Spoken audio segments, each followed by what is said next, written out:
Halo YouTube, ketemu lagi bareng gue PJ. Di video kali ini, setelah udah lama gue nggak bahas tentang Suzuki Skywave gue, nah kali ini gue mau bahas tentang Skywave lagi, karena ini udah waktunya untuk servis rutin ya. Jadi sekalian gue mau ganti oli juga, dan ternyata setelah dicek sama mekanik, ada beberapa parts lain yang perlu diganti. Nah, kita mulai dari yang pertama. Ini oli yang biasa gue pakai. Gue pakai yang dari Suzuki, yang X-Star ini. Serinya R7000 semi sintetik dengan spesifikasinya 10W40 dan Jaso MB. Ini untuk 1 liter harganya 50 ribuan. Untuk lebih tepatnya nanti bakal gue spill untuk fakturnya di akhir video. Untuk oli memang gue biasa pakai yang dari Suzuki aja karena menurut gue udah cocok dan oke sih performanya. Selanjutnya part kedua yang harus diganti adalah belt atau sabuk ini. Nah ini ternyata waktu gua servis di luar, bukan di bengkel resmi, tahun kemarin, ternyata malah dikasih belt atau sabuknya ini yang nggak original. Ini pun gue baru tahu dari mekaniknya. Ini yang bikin gue agak males untuk servis di luar bengkel resmi. Karena memang lebih murah tapi dikasih partsnya juga yang nggak ori. Makanya gue lebih suka untuk servis di bengkel resmi karena partsnya juga udah pasti ori. Nah, selanjutnya yang ketiga, yang parts yang perlu diganti ternyata adalah kampas kopling.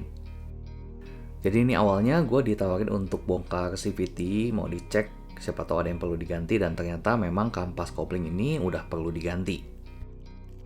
Ini dia bentuk kampas kopling atau clutch-nya. Nanti kita bakal lihat perbandingan antara clutch yang baru ini dengan clutch yang udah lama. Dan gejala-gejala apa aja yang gue rasain yang menandakan kampas kopling ini ternyata udah tipis. Oh ya, untuk kampas kopling ini ada dua jenis katanya, dan ini gue beli yang 400 ribuan. Ada versi kedua yang lebih murah yang hanya 200 ribuan. Nah ini kondisi sabuk atau V-belt yang terpasang ini bukan original walaupun sama-sama Mitsubishi, tapi ini punuknya beda dengan yang original untuk Skywave. Nah ini kalau gua bandingin sebelahan baru kelihatan untuk punuk-punuknya itu agak berbeda dengan yang original. Yang original itu lebih bulat, kalau yang palsu atau yang KW ini lebih rata ya. Teman-teman bisa lihat sebelahan.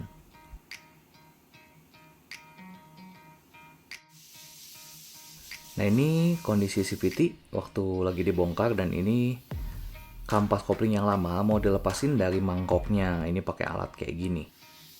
Nah kalau teman-teman nanya kapan sih waktu yang tepat untuk ganti kampas kopling, ini gejala-gejala yang gue alamin sekitar 1 tahun terakhir ya.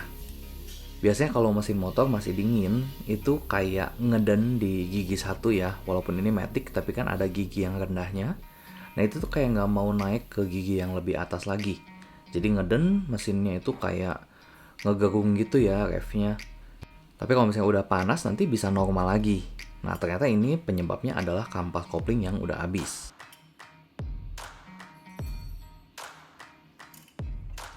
Nah ini perbandingan antara kampas kopling yang lama dengan yang baru. Ini yang sebelah kiri yang lama, ini udah tipis ya kelihatan.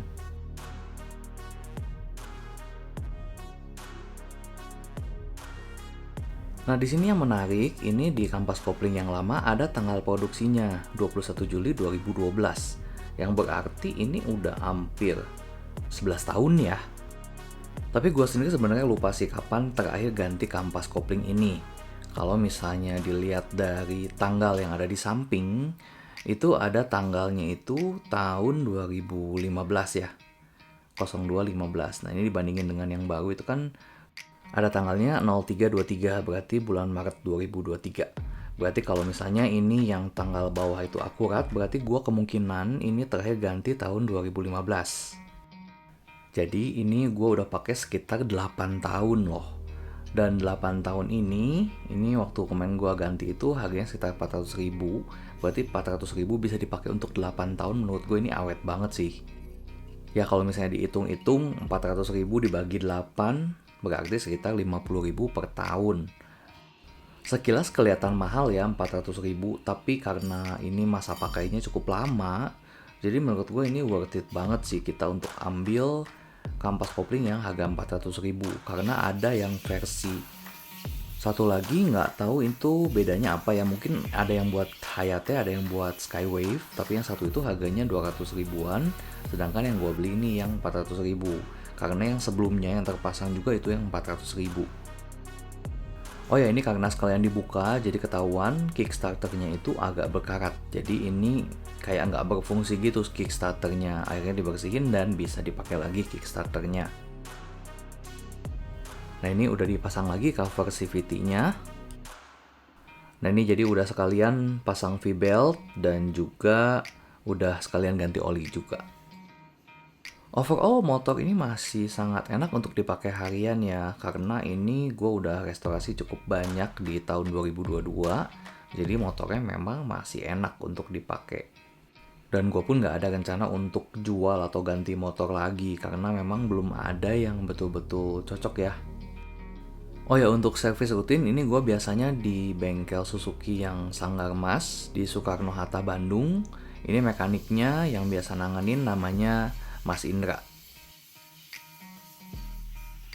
Ini kalau nggak salah sekalian dibersihin juga ya karburatornya supaya lebih enak aja. Oh ya, mungkin buat teman-teman yang butuh link pembelian spare partnya, teman-teman bisa cek di kolom deskripsi ya. Dan kalau misalnya teman-teman punya bengkel langganan, mungkin mau dipasang di bengkel langganan itu juga bisa ya. Setelah semuanya oke, tinggal tambah angin ban. Nah ini kemarin waktu ke bengkel ada beberapa Suzuki Skywave juga yang lagi servis.